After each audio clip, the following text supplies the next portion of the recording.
All right, how's everybody doing? Everybody making it? There we go. Excellent. All right, here's your public service announcement. The training ground and public ground are at the Platinum next door, so please make sure you're going over there to visit that. Okay.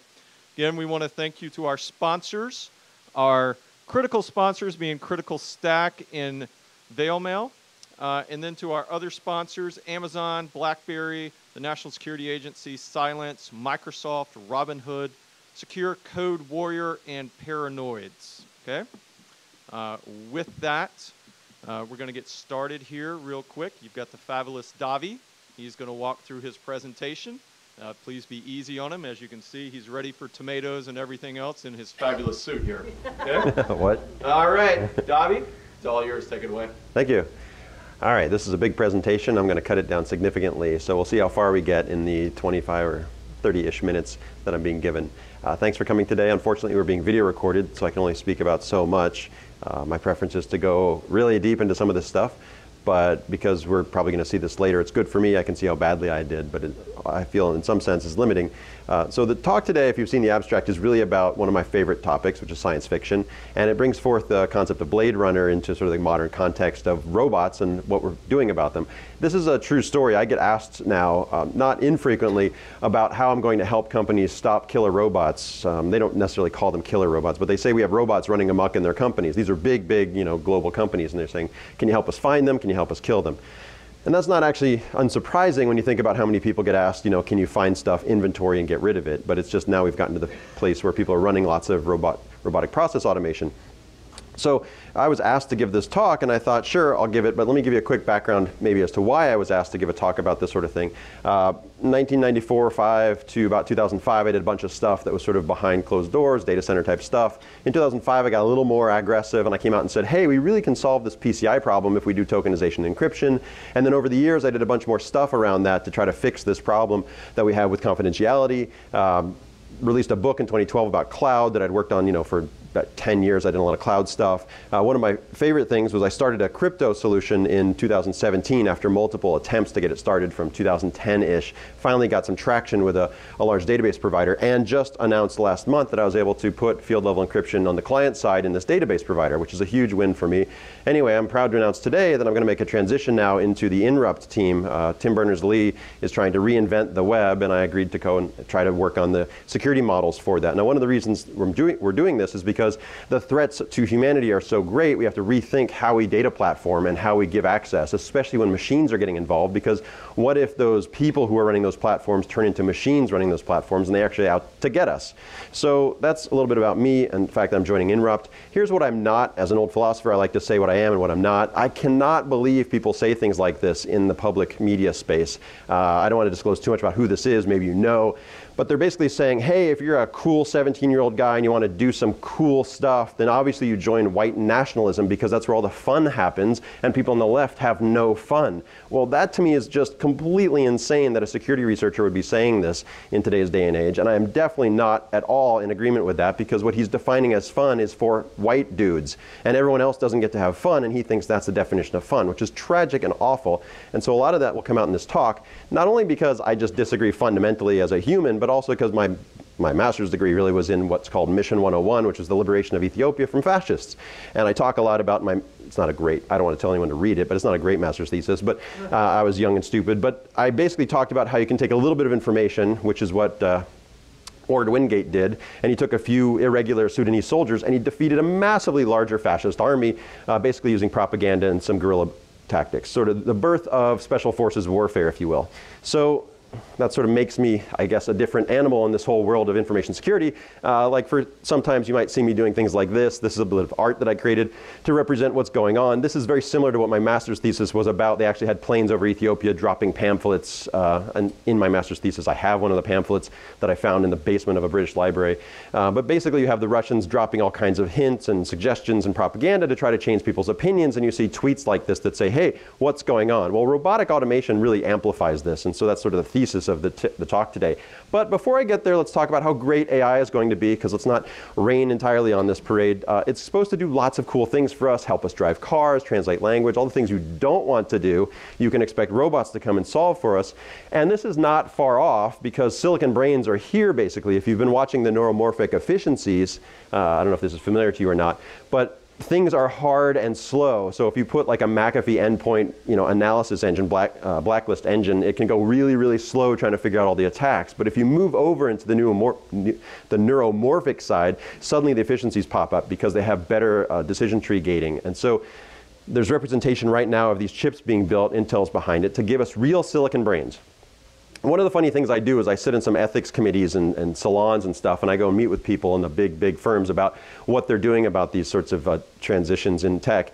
And one of the phrases that came out of one of those salons was, the silicon brains really are technology and social processes to support value-based system innovation, which is, I think, a great way to describe what we're trying to achieve. It makes no sense to me, but that's humans trying to describe what's coming. So value-based decisions is like, riderless bicycles, and this is real. I think Google made fun of this a few years ago, but it's actually now happened. Neuromorphic chips are able to make enough fast decisions that they can balance a bicycle. And I ask here, will they turn on their creators? That's kind of a joke, because the bicycle has to turn, and it's cognitive science, if you will. But the point is, I don't think a lot of people saw this as our science fiction future. They were thinking of like flying cars, not, critical mass, if you're familiar, is a bunch of bicyclists trying to stop cars. Imagine if you had robotic bicycles at your disposal to send hundreds of thousands of bicycles on their own into the streets to stop the cars from moving around. It can really have an impact. Or in real terms, if you don't want to park your bicycle, it just rides around by itself until you're ready to go and comes back for you. So the spectrum of expectations is more like this. And we've seen in science fiction a lot of stuff like Douglas Adams, he says 42, you just get meaningless information. Maybe in iRobot, you sort of get benevolent robots. You might get in Star Trek a robot that's kind of incompetent, can't laugh, can't do certain things, to where you get Red Dwarf. How many people have heard of Red Dwarf? This is a fantastic robot that's constantly making life miserable, but just for fun for the occupants. There's HAL, of course, everyone knows, kills everybody. And then there's Blade Runner. Everybody know Roy? Roy is sort of the Aryan stereotype of like the perfect human who wants to live forever. You might have read about somebody named Epstein in the news who's very similar to this character, who thinks he can preserve himself forever because he's a superior human and he abuses everyone else for his own benefits. And so these are sort of foreshadowings. Blade Runner really was 1968. So it actually, for me, represents a period in automation soon after the Cuban Missile Crisis, if you will, where people were really worried about the future based on automation. But who really is missing from the science fiction story has been coming up lately a lot in my mind. Any guesses who might have been left out here, who might be the most important robot of all time? Anybody? Shout out? Nothing? All right, so first, a little hint. Quick poll, how many people say that unregulated AI would lead to human extinction? Not many people. Okay, what percent says harm to society will come from the evolution of machine learning? Too rapid. Not many people, not that pessimistic. All right, well, the polls done by the pollsters say about 12% think that we're all going to die, and 34% say there's going to be a lot of harm. And really who I think is being left out is Mary Shelley, who in 1816 wrote Frankenstein. In 1818 it got published and stuff. But this is a teenage woman who's saying basically the future of technology is really scary because these robots are going to kill us all. And she really invented both sci-fi and these robots of doom. I can't say robots of dystopia because that word didn't even exist until John Stuart Mill 50 years later coined it, which now we talk about dystopia all the time. But what she's asking is, how do we regulate the destructive nature of this technology that's coming? Because Frankenstein was basically the modern science. She actually borrowed the idea from some research in Italy about frogs that were being electrified to reanimate them. And so it's interesting to see how this bleeds into lots of topics, like anti-vaxxers and stuff are afraid of technology. So how do we both be afraid of technology but rationally afraid of technology in order to improve it? And I think it comes out of philosophy that we have this idea of trust, which is what I think security is based on. And so when you get all this information in and you're a robot, are you really making educated decisions that are trustworthy? And in the Frankenstein model, they called it the criminal brain. And there's actually a joke in the story by Frankenstein about that. And let me make a finer point on that. What's actually happening isn't necessarily that you have this overarching superpower because you're a robot. There's a sort of superpower robot model. Roy, for example, is one of those superhero, superpower type robots. But what if you just took a bunch of like sort of mediocre technologies and combined them together? So in this case, let's say you take barbed wire and you take some repeating rifles and you take some piston engines and you put those three things together. Each one of them by themselves isn't like the most amazing robotic innovation. The automation helped a little bit. But when you combine them, any guesses what you get? What does humanity experience as a result of little improvements in automation being put together? You get concentration camps. And so what I'm really looking for is the change in technology that when combined really has a huge domain shift. And I think we're getting there with multiple types of technology that by themselves don't seem super scary, like you guys didn't seem to think that humanity would be exterminated. But what if multiple little things that aren't that scary get put together in the right hands, the criminal brain, if you will. And then you have sort of the Challenger launch situation where people are like, should we launch? And they're like, well, we think there's risk here, but we can't express it in terms of what to do, so we might as well launch until we, and then they figured out later that what they should have done is not launch, and they should have reevaluated the O-rings in cold temperatures. So there's basically two phases to these presentations I give, and this book I've been working on for 7 years now after my first book to try to answer the problems of securing large data platforms and making killer robots less likely. The first is what I call the ICEA, which is that critical phase of figuring out what's going on, science of evaluating the risks, and then the second is coming up with really easy judgment calls so people can take a pill, for example. Like if you had a Frankenstein monster that was angry, could you give it a pill and make it happy? Or make it like regulated in a way, right? We have that mindset in medicine already. So I actually borrowed this from the Rinderpest epidemic. This is how they solved it in Africa, was they basically used an ICEA and an ERM model. And it shouldn't be unfamiliar because if you think about the ISO standard, it's like, what should we do? And you think about the NIST standard, it's like, this is how you do it. So this is common in a lot of scientific models. So let's talk briefly, because I'm not going to have much time, about moving through these phases. Basically, robots are a shift in power. And it's the same thing as Beowulf, if you remember when it started, was like you can take 30 machines and it can give you as much power as a supercomputer. And so that's really promising. So what do you do if you want to restrict power there? Like giving people that much supercomputer power all of a sudden makes them much more powerful than if they were just by themselves. In the same way concentration camp works, you get a repeating rifle, some barbed wire, one person now keeps thousands of people at bay. So I've actually built over time, and I'll explain later today, I have another talk, in depth what these different boundaries are. But if there's a criminal brain basically behind the technology, Facebook if you will, how do you build a boundary for them to sort of back off, where you say you've overstepped the line and this is where you need to go back. You have too much knowledge and I don't have enough privacy. And where does that regulatory model work? And so that gets complicated quickly, and this is where it really gets interesting for me, where you start gamifying all these boundaries. I mean, first you say, hey, I want to create I'm trying to get to ERM where I have this easy pill for you to take, but then people say, yeah, but what if I do this other thing and my game actually, outsmarts your attempt to control me? And this is very true. This is what I do essentially all the time with machines now, with robots, is, if they have a mug, you break the mug and you say, do you still see the mug? Because I've decomposed it into these parts. And that's a real test. And one of those interesting tests comes from sports, games, if you will, where people all the time are adversarial. In NASCAR, cheating is extremely common. And in fact, champions talk about how they won because they were the best cheaters. Very different than bicycling, where Lance Armstrong got in a lot of trouble. He really should have been a race car driver. He would have been fine. But basically, when you look at robots cheating, you have awesome examples. Like there was a pancake robot that was measured on whether the pancake hit the floor. So it just threw it as high as it possibly could so it would never come down. And so it had this sort of infinite height that it would attempt to get in every pancake. So you couldn't eat either, sort of the downside. Driving robots were able to figure out that they were only being measured on bumper impacts, so they just never hit the bumpers. They would slam into each other on the side panels because it wasn't measured. Or one of the more interesting recent examples was in tic-tac-toe, they allowed an infinite board because they thought that was cool for computers to play to infinite space. But one of the robots figured out that the others didn't have enough memory, and it would put a piece so far out that they would crash, and then they would forfeit the game. And this is not unlike what the Russians were doing, where they figure out the hole in the wall where they can actually undo the entire anti-doping laboratory. And Russia, I don't know how many people know this, actually bombards athletes with sort of propaganda information to get them to just forfeit the games, very much like the tic-tac-toe episode. So if you're an athlete going into a competition and someone can manipulate your ad feeds or manipulate your information feeds, they might just send you a lot of really depressing stuff that makes you sad and you don't want to compete. So people start giving up. And that's very similar to what we saw with Cambridge Analytica, where they just figure out that they could target persuadables, people who were trying to do something, and they would try to get them to do something else. And this actually, for me, comes from a very seminal report that came out of Bismarck and Lassalle's documentation. I don't know if you know who Lassalle is. Anybody heard of Lassalle? Anybody heard of Karl Marx? All right, well, if you've heard of Karl Marx, you should have heard of Lassalle. It's a tragedy you haven't. So I'll leave it at that. But basically, Lassalle had some interesting ideas to Bismarck about what a socialist future would look like and how persuasion was very much a part of the electoral and voting process. And just a quick tangent, because again, I'm very limited on time. The idea that you can persuade people with certain signaling, back to my master's thesis and the whole idea of changing outcomes, is sort of sensitive right now, because right now you see in the messaging arena that people are talking about infested, this word infested. And this is a classic, in military study, this is a classic term that's used to dehumanize people by comparing them to non-humans. And we did this to the Japanese, in particular, in World War II. We didn't do it to the Germans in World War II, but we did it to the Japanese. And that actually was a way that we were able to push them into concentration camps, if you will.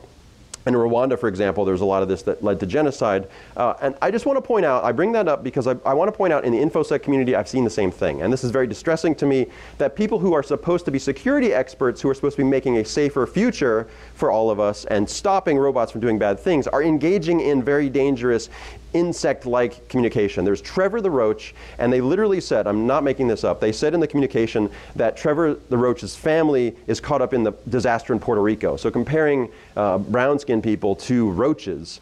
And then when people criticize them, they started to say, are you hating on children and widows?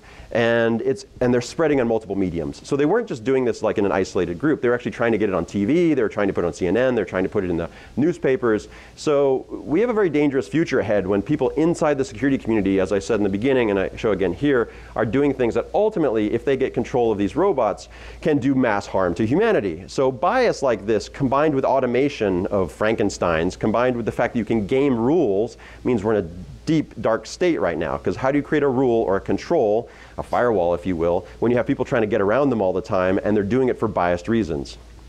So I would say, based on that AI is the civil rights battle of our day. And I haven't made this up myself. I see this a lot in a lot of forums, particularly around the ethics committees and stuff. But the dilemma that comes forward for robots is, if you see somebody like a human, are they an insect that you would squash, or are they a human that you have to respect the rights of? And that's why when we get into harms, it gets really interesting to talk about robots already killing people. Of course, from my perspective, if you give me the ability to see harms, I'm going to see harms everywhere. For me, that's like saying, am I a vulnerability tester? Well, I found a bunch of vulnerabilities. And they say, why do you always see vulnerabilities? I'm like, that's what I'm trained to do. That's why you hired me. It's touchy because when I say I see racism everywhere, people say, do you have to keep talking about racism? And for me, that's like, do you have to keep talking about CVEs? Yeah. That's kind of what the whole point is when I talk about biases. So robotic deaths are actually on the rise significantly. And here I've captured a bunch of them where you can see that there was a couple, 79, 81, 2007, 2009, and then there's just a huge spate of them from 2015 on. They start happening more and more. One of the interesting things is the people who are manufacturing cars were killing people making the cars, and now they want us to trust the robots that are driving on the roads now that they've been killing people who've been making the cars. So anybody who says the victims are to blame in any of these robotic cases you might be familiar with? Anyone? All right, good. Well, here's just one example, and like I said, I'll go into great depth later this afternoon in another talk. But I don't know how many people know in 2007 there was a gun that was designed to shoot automatically. It was a robotic gun, and instead it turned and killed all the people that were running it.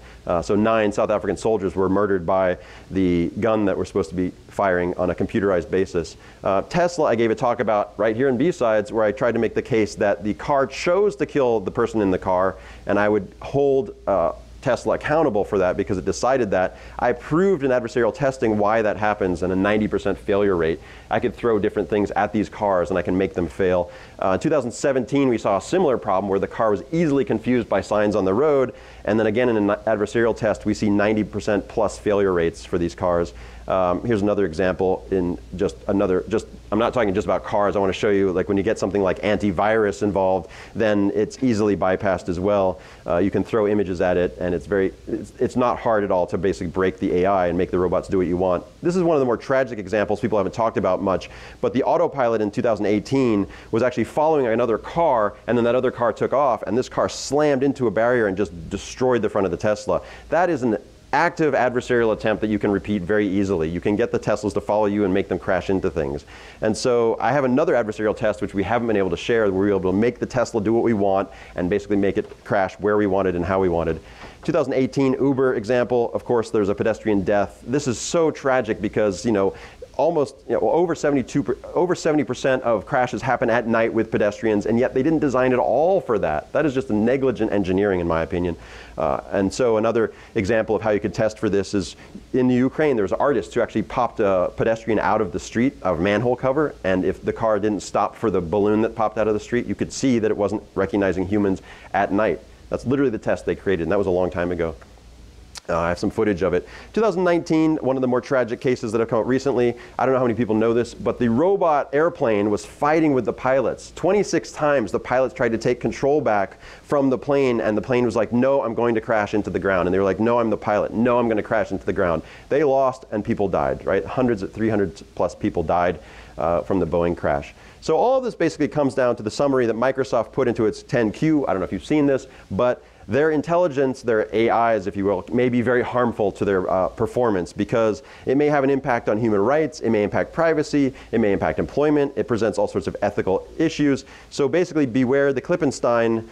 What they're creating now is the Frankenstein, the new Clippy, and it may try to kill you, not just spy on you.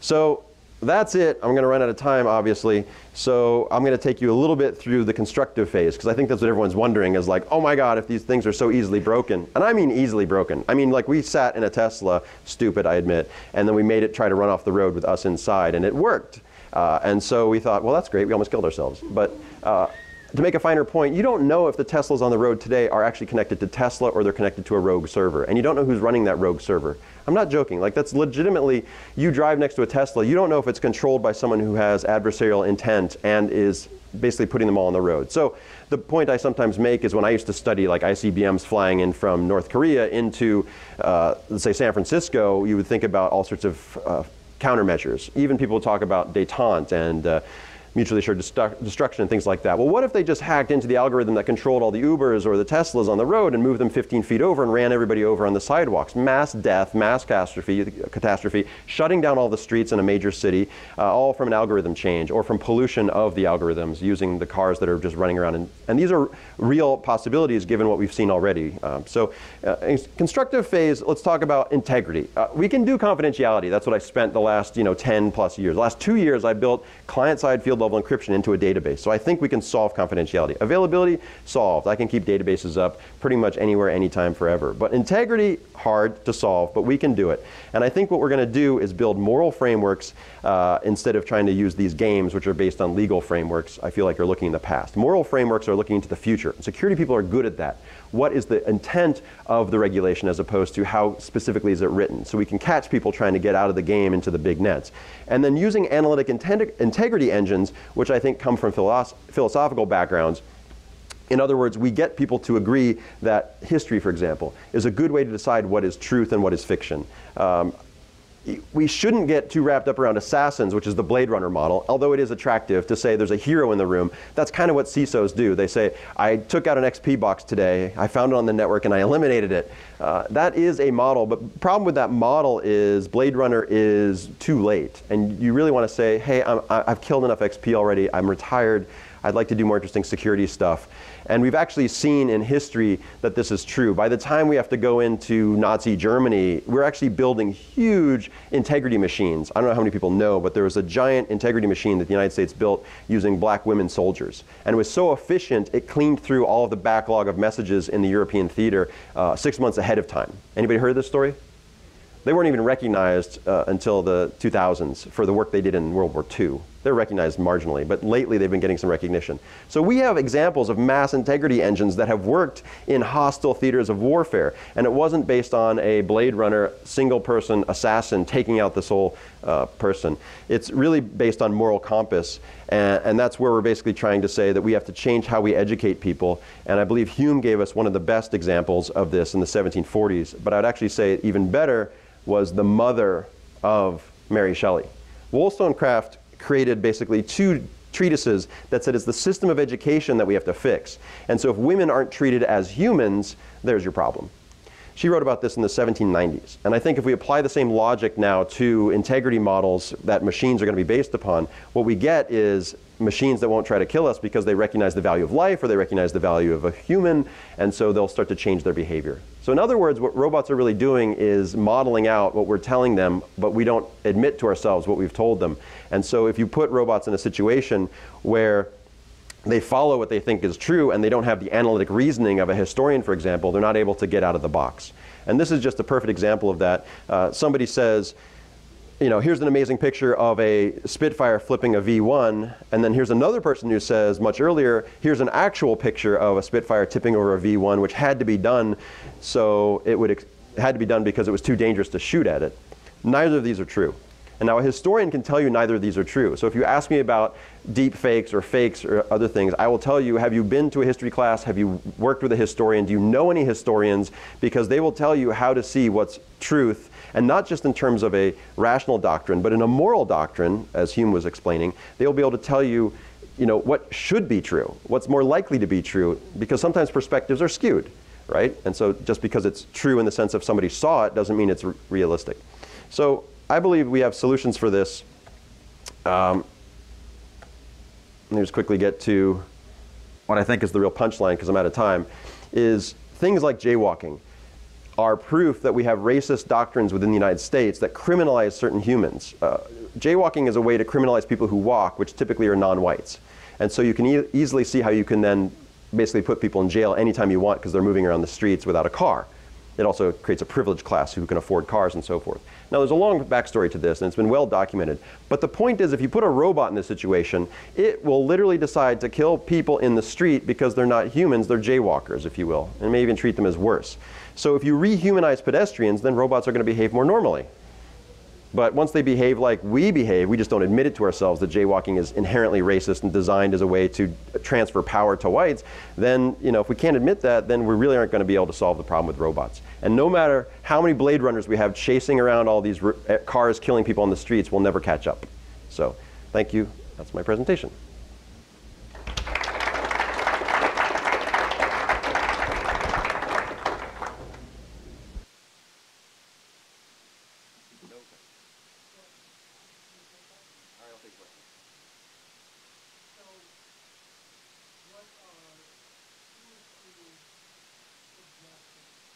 Give to people who are not PhDs, who are in the industry, but you know they're not ascendant, for bringing improvement to the process? Great question. So what are the, if you will, the ERMs that we can do? And so I'll talk at length about this later today. The two things are, first you have to have that framework that accepts that you can have morality as your guide. And people do this already. They build ethical teams, whether they have ethicists or just people who are concerned. And they create the argument that they will decide what's moral and immoral. It's like people who decide whether something is too insecure, a risk register in ISO terms. So where are we running too hot? Because it's immoral. The second thing you do is you build an adversarial test scenario where you actually can go, and this is where historians come in. They're trained at testing things in a way to see if it's false or true. They push and pry at it. And so some of the latest research shows, for example, if you have results that come out reliably and you say this obviously isn't biased, you flip some of the decisions. So you say, what if I put black people in? Do I get the same result? What if I put women in? Do I get the same result? And once you start testing, it's called auditable AI or ML. Once you start testing for specific non-positive outcomes or bad outcomes, you start to see results. So you have a group that can address the issues when they're found, using a moral framework, not a regulatory one. And then you have a series of tests that you start to prove that they're vulnerable. And then you take that, and I've been on calls recently where people say, can you give me that software? And I was like, well, I guess someone's gonna have to start a company that does this automation of tests. But right now you just get people who understand how to do analytic tests to prove something false true. Yeah. Any other questions? I mean, it's fun to break this stuff, but it's also scary because you find racism everywhere. And I put it in those terms because if I find some financial fraud, people are like, oh, how much money will I lose? But if I say racism and it's real racism, then it's like, it's a humanity issue, right? Or sexism or bigotry.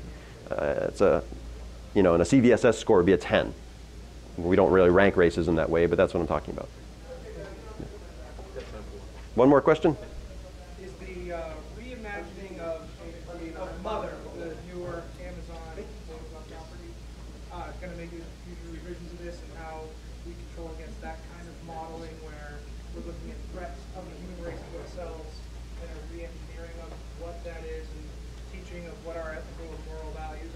Well, yeah, I think sort of underlying this whole concept is that we are threats to ourselves, and machines accelerate that. And so it's already in the presentation. I could spell it out more clearly. A good example of this, I mean, to Amazon's benefit, although I give them a rough time all the time, Bloomberg did a story where they showed that the American experience was to segregate cities into white, black. And that was part of the history of the country. And then when they did Prime, Amazon just inherently delivered Prime to whites, not blacks. And Amazon's response to that was, because they weren't delivering Prime to any black neighborhoods, was to treat all zip codes as equal. That's a solution. That's literally like all zip codes are equal. I mean, they could have said all humans are equal, but effectively they found that there was a flaw, and they addressed the flaw by treating everyone as equals. So I think those are good solutions that they do horrible things on the street though. Their Amazon trucks and vans are just disasters of humanity. And they do a lot of bad stuff. But they did a good thing there, and that's an example of how to fix it. So it's already been addressed. And it's because, again, humans had historically done bad things. Urban renewal was inherently racist, and it led to some of these things that Amazon just picked up without realizing it, and the machines then played out the racism of our desegregation and segregation policies. Yeah. Yeah. Thank you.